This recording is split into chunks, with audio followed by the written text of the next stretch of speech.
Telegraph Creek is a small community located off Highway 37 in northern British Columbia at the confluence of the Stikine River and Telegraph Creek. Steep riverbanks and rocky gorges form the terraced geography. The area is known for hiking, riverboating, camping, hunting, and fishing. The only permanent settlement on the Stikine River, it is home to approximately 250 members of Tahltan First Nation and non-native residents. The Stikine region is the traditional home of the Tahltan people. The modern history of the Telegraph Creek and Dease Lake area dates back to the 1860s and 70s, with the Stikine and Cassiar gold rushes. Gold was found on the Stikine River in the 1860s. Telegraph Creek was the head of navigation for paddle wheelers during plans for the Collins Overland Telegraph Cable. In 1866, construction of the Russian-American telegraph line to the Yukon gave Telegraph Creek its name. The road to Telegraph Creek is beautiful but rough.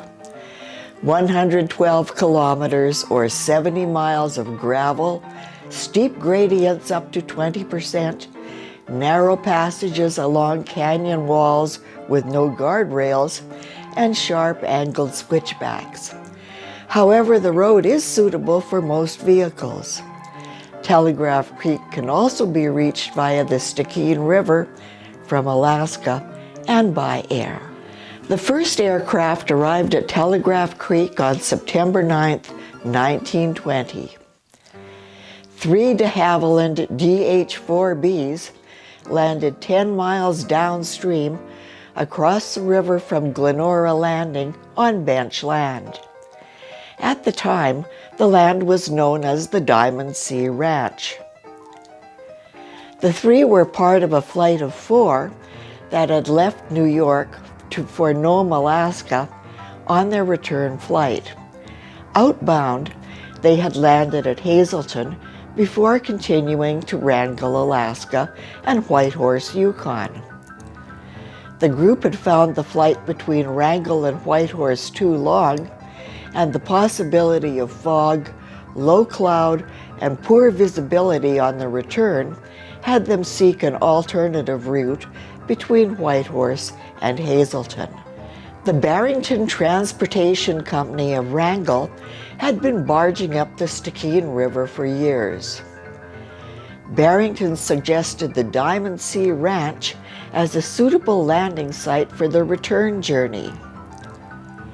The Alaska Flying Expedition, as this United States Army Air Service flight was known, had arrived in Whitehorse from Dawson City on September 5, 1920, and had attempted to continue to Telegraph Creek that day.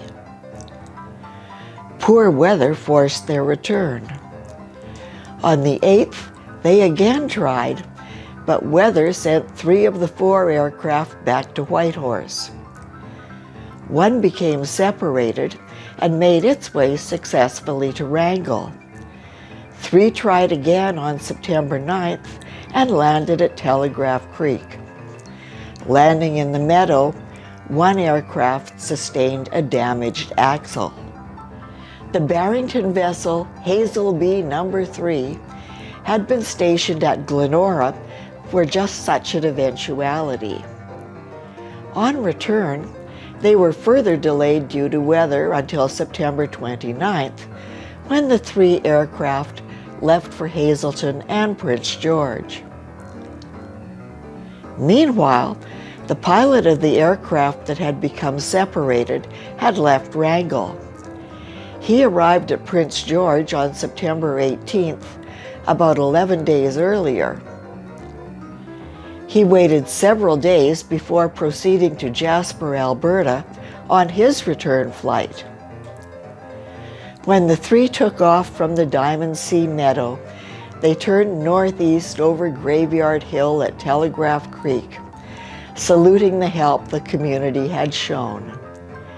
Most of Telegraph Creek witnessed the departure of the first aircraft that many had ever seen. During the winter of 1924-25, an American mining syndicate decided to investigate reports of gold prospects in the Cassiar district of British Columbia and south-central Yukon.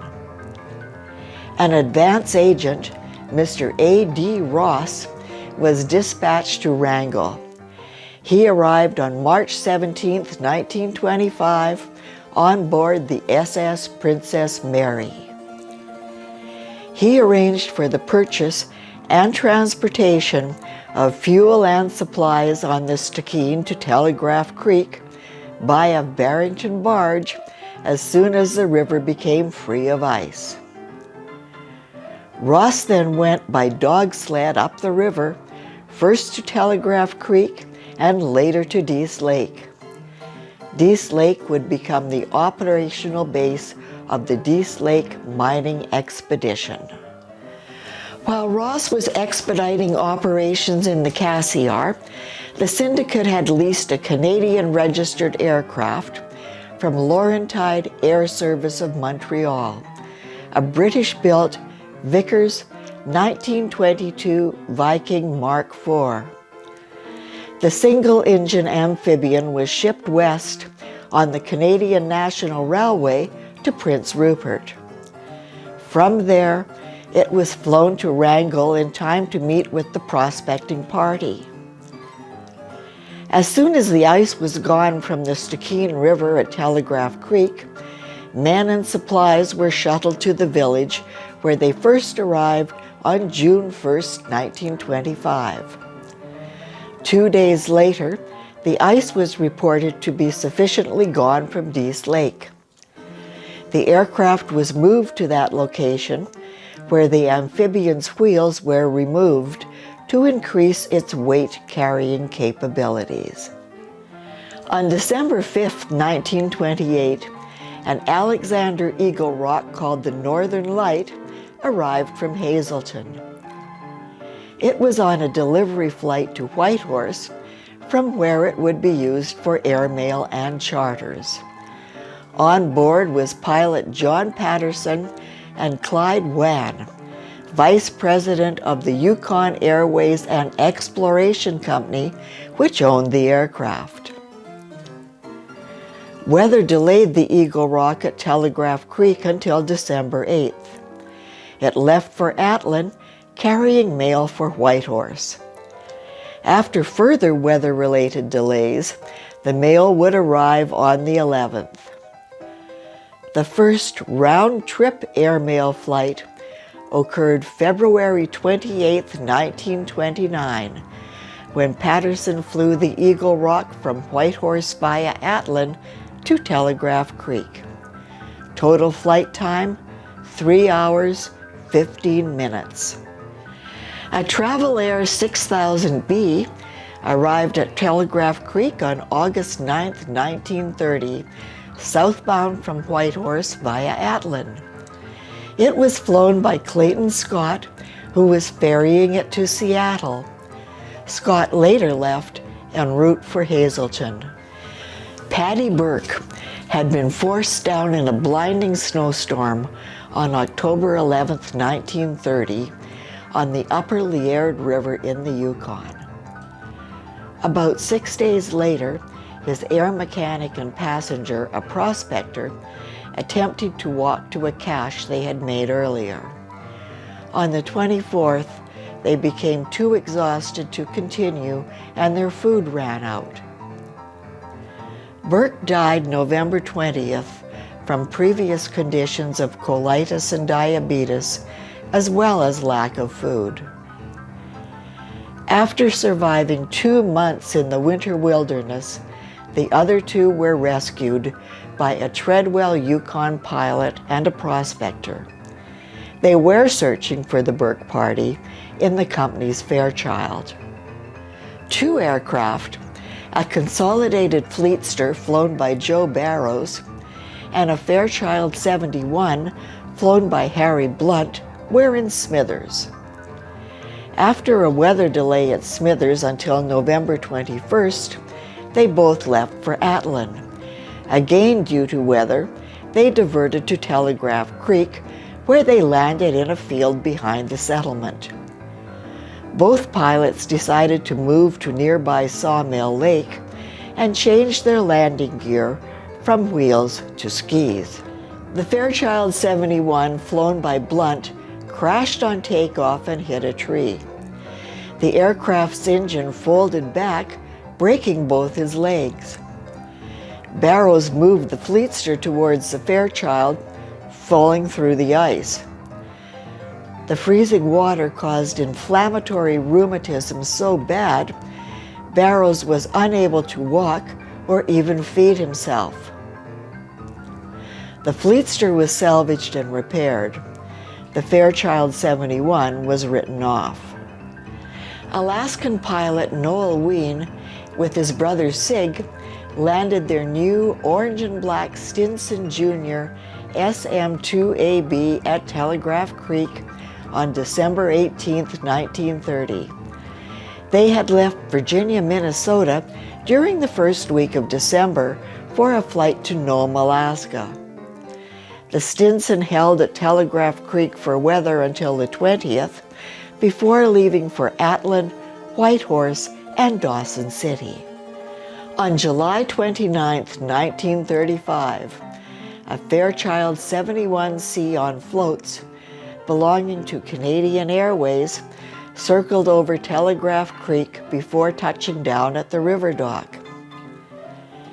The aircraft was on charter to the Department of Defense Civil Aviation Branch.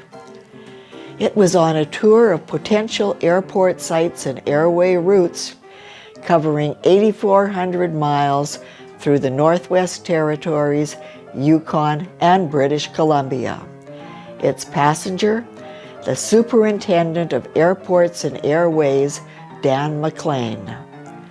The flight was on a preliminary survey for facilities that would develop during the Second World War. The rudimentary airfield behind the settlement, initially used by the two crashed aircraft destined for the Patty Burke search, would be continuously improved and used occasionally. On November 21, 1936, the largest aircraft by far to reach Telegraph Creek was a Carcross, Yukon-based Northern Airways Ford 4ATA trimotor. It crashed on landing. Before repairs could be made, the aircraft received further damage. Unsecured, it was blown about in a windstorm. It was then flown to Whitehorse with a broken back and condemned. Between 1936 and 1939, George, or Dal Dalziel, operated a 1929 Curtiss C-1 Robin on floats from Telegraph Creek. He moved it to Watson Lake for a contract to service Department of Transport operations related to construction of the new airport at Watson Lake. On March 28, 1941, the Curtiss C-1 Robin returned to Telegraph Creek. In June, its ownership was modified to include Pat Callison and Bill Strong of the Taku Trading Company and to show operations as Cassiar Airways. By mid-July, it was unairworthy and withdrawn from use. With the decision to build a large airport at Watson Lake came a logistics problem and more activity at Telegraph Creek. Men, supplies, and equipment were gathered at Vancouver in early 1941 and moved to Wrangell at the mouth of the Stikine River. A sternwheeler and several tunnel boats were pressed into service when the river became free of ice. A shuttle began between Wrangell and Telegraph Creek, where construction was started to improve the trail to Dease Lake and upgrade it to the status of a tote road. This would allow the heavy equipment to be moved from Telegraph Creek to Dease Lake. From Dease Lake, more barges and vessels capable of pushing them moved equipment and supplies to lower post on the Liard River. There, another tote road was built to the future Watson Lake Airport. The first airfield in use at Telegraph Creek was just that, a field close to the village itself. This field may have been first used on December 5, 1928, by a Yukon Airways and Exploration Company, Alexander Eagle Rock. The other possibilities for landing at Telegraph Creek varied with the landing gear and season. Sawmill Lake was fewer than 2 miles to the northwest, the site of the landing of a ski-equipped consolidated fleetster on November 21, 1931. It sank through thin ice. That same day, a Fairchild 71 on skis had crashed at the field near the village, injuring its pilot. The other possibility for landing was the Stikine River, for float planes when ice-free, and possibly on skis in winter. All these possible landing sites continued in use throughout the 1930s. The airfield was slowly improved. During the 1939 to 45 timeframe, the Telegraph Creek Airfield would have seen considerable use with the construction of the Watson Lake Airport and the Alaska Highway. A wartime RCAF pilot's handbook lists the field as 2,100 feet long by 150 feet wide with one runway. It further referenced the field as at an elevation of approximately 600 feet and operated by the British Columbia government. On August 24, 1956, an Atlin pilot, Herman Peterson, landed his Heronka sedan at Telegraph Creek while delivering mining equipment from Atlin to Stewart. Peterson had left Telegraph Creek late that day, but had not arrived at Stewart. 2 days later, a search was begun using an RCAF Norseman Mk5 on floats. During the night of the 27th, Peterson walked out of the bush, uninjured, into Telegraph Creek. Peterson had abandoned his Heronka at Raspberry Pass, 35 miles to the south, on the Yukon Telegraph Line. The 1955 Canada Air Pilot publication of the Department of Transport shows that the field at Telegraph Creek was turf that had been lengthened to 2,450 feet by 216 feet. The airfield was still reported as operated by the BC government and noted as only suitable for emergency use by light aircraft. The field remained in use until at least 1967, when it was still reported in an airport directory, but another less confining location was selected for a new airfield 2.5 miles east of town. This field was developed during the 1970s.